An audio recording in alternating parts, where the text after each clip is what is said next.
There are only two knowledge cultures in the world, only two. One is from the Middle East, the Abrahamic, and the other is Vedic. The Abrahamic has Judaism, Christianity and Islam, the Tantra, systems which emerge, and Vedic has Sanatan, Jain, Bauddha, Jaina and Sikh. And then there is grafting in India. I mean, we were not talking about India only, but then if you talk about India, there is a grafting of two Abrahamic systems on top of these four here, So you have these two knowledge cultures. The difference is very, very, very fundamental. The Abrahamic system is theocentric, God-centered.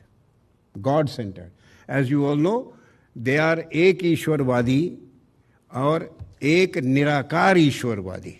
The Abrahamic knowledge culture is the primary object of knowledge in the Abrahamic culture is God. And then man, I can see people will think why I'm saying that, but if you look at the 700 AD, after the fall of Rome, right up to Renaissance, the European monastery scholarship was all about God. You know, the St. Augustine or Marcus Aurelius, Thomas A. Kempis, great minds. It was all about God, about man's relationship to God. You know, that was the subject. So the entire knowledge expression of the system was around one formless God. So that is a theocentric system. Ek Ishwar, Nirakar. But the problem is that they have a Nirakar Ishwar, but it is not Nirguna. This is a logical fallacy. That's a fault line.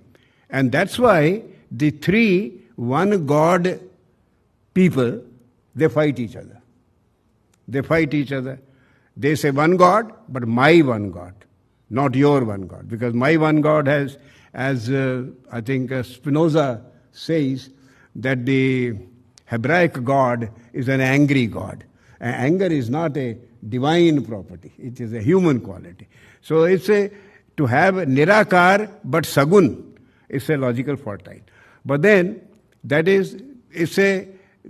one principle, God-centrism, it generates a certain totalitarian thinking, totalitarian worldview that seeks to impose itself in several dimensions. I'll not go into the details. There is a kind of monistic straitjacket, monism ka straitjacket on the mind. The mind, everything has to be one God, one truth, one people. You see, one people. And everything else is non grata. Either it has to be transformed or it has to be rejected, if not removed. That is the price of monism. But the Vedic culture is not theocentric. It is a jiva-centric. Jiva-centric. Four Vedic generated systems, Sanatan, Bauddha, Jain and Sikh, they are godless systems. We are a godless people. We don't have a God with a capital G. None of us. Buddhism is obviously, has no God. Jainism has no God. And you see, Sikh system has Guru, Vaheguru. And the Sanatan system has Brahman. Brahman is not God. Brahman is the energy principle. So we are in fact, luckily, happily, godless people. And we don't fight, therefore we don't fight about gods. We are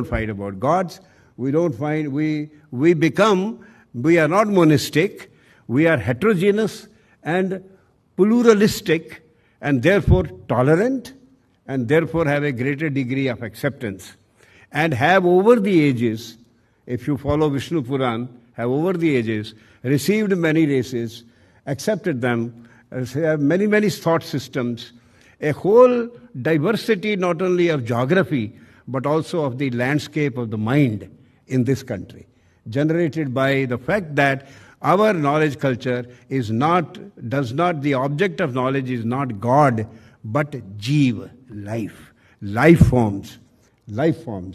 And you pick up any text, and it's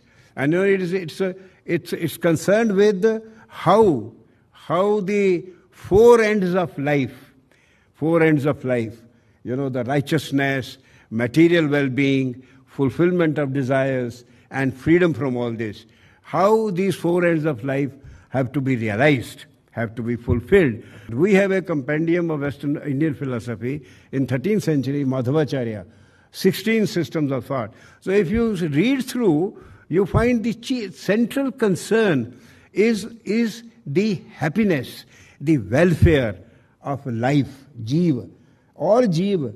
We are taught human rights and, told about human rights. But, our culture is worried about the rights of all Jeev, all life forms. You have our ladies, feeding birds, feeding ants, cooking for the dogs, cooking for the animals, sharing with all forms of life. And therefore, our whole knowledge culture is devoted to welfare of life forms.